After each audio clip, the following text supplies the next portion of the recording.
तो इमारतीचा होता, हा अकॅडमिक झाला. सर मी देतो डोंट वरी, मी देतो. आपला पहिला प्रश्न होता की SCRT आपलं सिलेबस तयार करतं आणि प्रिंटिंग त्या ठिकाणी बालभारतीमधनं होतं. तर SCRT कडनं सूचना देण्यात आल्या की त्या ठिकाणी NCERTचे पुस्तक किंवा त्याचं सिलेबस घेऊन त्या ठिकाणी प्रिंटिंग करण्याचं SCRTनी सूचना केली बालभारतीला की NCERTच्या हिशोबाने त्या ठिकाणी पुस्तकं तयार करण्यात यावी. अशा पद्धतीचं न करता SCRT मधले कंटेंट आणि आपल्या राज्याच्या शाळांमध्ये लागणारं सिलेबस याचा अभ्यास करून त्या ठिकाणचं कंटेंट घेण्यात येण्याच्या सूचना त्या ठिकाणी देण्यात आलेल्या आहे. दुसरं NCL आणि SCL आपण त्याच्या संदर्भात माहिती दिली. याच्याजवळची माहिती माझ्याजवळ सध्या उपलब्ध नाही, याची माहिती घेऊन आपल्याला तात्काळ त्या ठिकाणी देण्यात येईल. दुसरं SCRTचे पुस्तकं न वापरता इंटरनॅशनल सिलेबसचं त्या ठिकाणी अनेक ठिकाणी वापर होतो याची माहिती आपण कुठनं घेतलेली आहे. तर ती बाब देखील त्या ठिकाणी तपासून घेण्यात येईल. आणि बालभारतीने तयार केलेली उत्कृष्ट वर्कबुक जे आहे याचा वापर जास्तीत जास्त कसा वाढवता येईल याचा देखील संपूर्ण राज्यभर आपल्याकडून त्या ठिकाणी प्रयत्न करण्यात येईल. कारण खरंच बालभारतीने तयार केलेलं वर्कबुक हे अतिशय उत्कृष्ट आहे. त्याचा फायदा निश्चितपणे आपल्या ग्रामीण भागातल्या विद्यार्थ्यांना त्या ठिकाणी होईल. दुसरं एक आपल्या माहितीकरिता सांगतो की सन्माननीय मुख्यमंत्री महोदयांचं अभिनंदन केलं पाहिजे की त्यांच्या संकल्पनेत असलेली एक नवीन योजना आपण त्या ठिकाणी पुढे आणली की अनेक ठिकाणी आपण राज्यभर शाळांमध्ये त्या ठिकाणी बालभारतीच्या माध्यमातून पुस्तकं वह्या यांचं वाटप त्या ठिकाणी ग्रामीण भागातल्या किंवा राज्यभरातल्या शाळांमध्ये त्या ठिकाणी करत असतो. परंतु नंतर वापर झाल्यानंतर हे पुस्तकं मात्र त्या ठिकाणी तसेच पडलेले असतात. याचा पुनर्वापर कसा करता येईल याच्याकरिता मुख्यमंत्री ज्ञानपत्र योजना ही आपण त्या ठिकाणी शासनास प्रस्तावित केलेली आहे. संपूर्ण राज्यातले ह्या जुने वह्या पुस्तकं त्या ठिकाणी एकत्रित जमा करायचे, त्याचा पुनर्वापर करायचा आणि पुन्हा एकदा नवीन वह्या पुस्तकं त्या माध्यमातून विद्यार्थ्यांना कमी याच्यामध्ये कसं देता येईल याचा प्रयत्न देखील बालभारतीच्या माध्यमातून आपण त्या ठिकाणी करणार आहोत. माननीय काळे साहेब महोदय, हा प्रश्न या ठिकाणी वेगळा आहे. ही जी लक्षवेधी आहे हे मुख्यत्वे करून बांधकामाच्या अनुषंगानं संबंधानं आहे. मंत्री महोदय, खरोखरच तुमच्याकडून फार अपेक्षा आमची होती, कारण तुम्ही त्या क्षेत्रामध्ये ऑलरेडी काम करताय. आपल्या काही शिक्षण संस्था पण आहेत आणि आम्ही आपल्या नाहीत आपल्या मतदारसंघात आहेत. त्यामुळे आम्ही काय त्याला अडचण काय सांगायला अडचण काय. आता आपण चांगले शिक्षण संस्था चालवतो याच्यामध्ये काही दुमतच नाही आहे. बरं नाही आपल्या नाही चला ठीक आहे, आपल्या मतदारसंघामध्ये आहेत पण त्या आपल्या नेतृत्वाखाली चांगल्या चालतात हे मला सांगायचं. मला काही वाईट बोलायचं नाही मंत्री महोदय, चांगलं सांगायचं आहे. आणि आपल्याकडून ही अपेक्षा होती की आता जवळपास 58 वर्ष या इमारतीला झाली आणि शासकीय अभियांत्रिकी महाविद्यालयाकडून आपण स्ट्रक्चरल ऑडिट केलंय.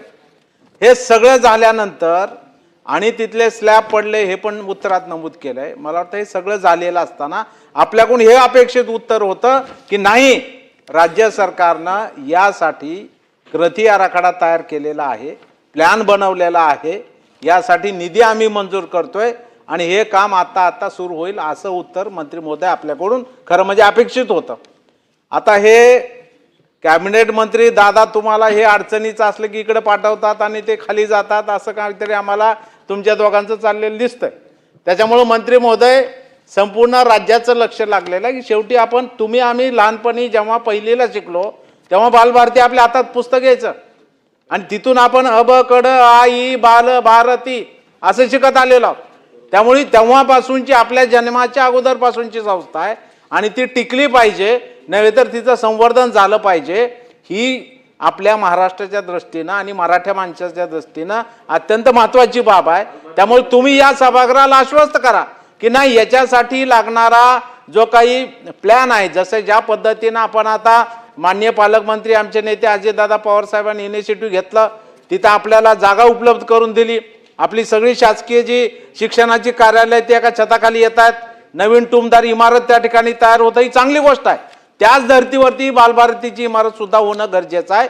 तेव्हा आपण या बाबतीत धोरणात्मक निर्णय कधी घेणार आणि ही नवीन इमारत बांधकामासाठी ठोस पावलं कधी उचलून किमान येणाऱ्या अधिवेशनामध्ये तरी ही आर्थिक तरतूद करण्याच्या बाबतीमध्ये आपलं खातं त्या ठिकाणी पाऊल उचलणार आहे का हे बघा, अतिशय मुद्देसूद आणि कंसात स्पेसिफिक उत्तर द्या. सन्मान्य सदस्य विक्रमजी काळे यांनी अतिशय मुद्देसूद आणि स्पेसिफिक उत्तराची अपेक्षा या ठिकाणी बाळगली आहे. तर आपल्याला जे कार्यक्षमता अपेक्षित होती ती निश्चितपणे लवकरात लवकर केली असती, पण मधात जर का 2.5 वर्षाची गडबड नसती झाली तर कदाचित मला असं वाटते हे काम आतापर्यंत सुरू झालं असतं. पण योगायोगानं आपल्या सांगितल्यानुसार फक्त 6 महिन्यातच मी स्वतः बालभारतीच्या कार्यालयामध्ये व्हिजिट केली, संपूर्ण आढावा घेतला, बालभारतीचं कुठल्या पद्धतीनं काम चालते ते देखील पाहिलं आणि तिथे मी गेल्यानंतरच लक्षात आलं की ह्या इमारतीचं तात्काळ नवीन बांधकाम करणे त्या ठिकाणी आवश्यक आहे. आता सन्मान्य म्हात्रे साहेबांनी लक्षवेधी लावल्यानंतर अनेक कागदपत्र त्या ठिकाणी बालभारतीकडनं आमच्याकडे पण सादर झाले आणि आता कळलं की त्या ठिकाणी ऑलरेडी स्ट्रक्चरल ऑडिटही झालं. COEP ह्या शासकीय संस्थेनंच त्याचं स्ट्रक्चरल ऑडिट केलं. त्यांनी स्वतः नमूद केलं आहे की त्या ठिकाणी तात्काळ नवीन इमारत बांधणे आवश्यक आहे. आपल्या सर्वांच्या भावना लक्षात घेऊन या इमारतीचं लवकरात लवकर बांधकाम करण्याकरिता नियामक मंडळासमोर त्या ठिकाणी प्रस्ताव कार्याचं नियामक मंडळ आहे. नियामक मंडळासमोर प्रस्ताव मांडला जाईल, नियामक मंडळातून त्याची मान्यता घेतल्या जाईल आणि तात्काळ बांधकाम त्या ठिकाणी करण्यात येईल. एक शेवटचा प्रश्न किशोरजी दराडे, लक्षवेधी. धन्यवाद सभापती महोदय. महाराष्ट्र राज्य बालभारती कार्यालयाची इमारत जवळपास 50 ते 55 वर्षापासून जुनी झाली. मंत्री महोदय, महाराष्ट्रामध्ये अशा किती बालभारतीच्या बिल्डिंग इमारती आहे आणि त्यांची परिस्थिती कशी आहे आणि त्या इमारतीचं सुद्धा आपण काम करणार आहात का?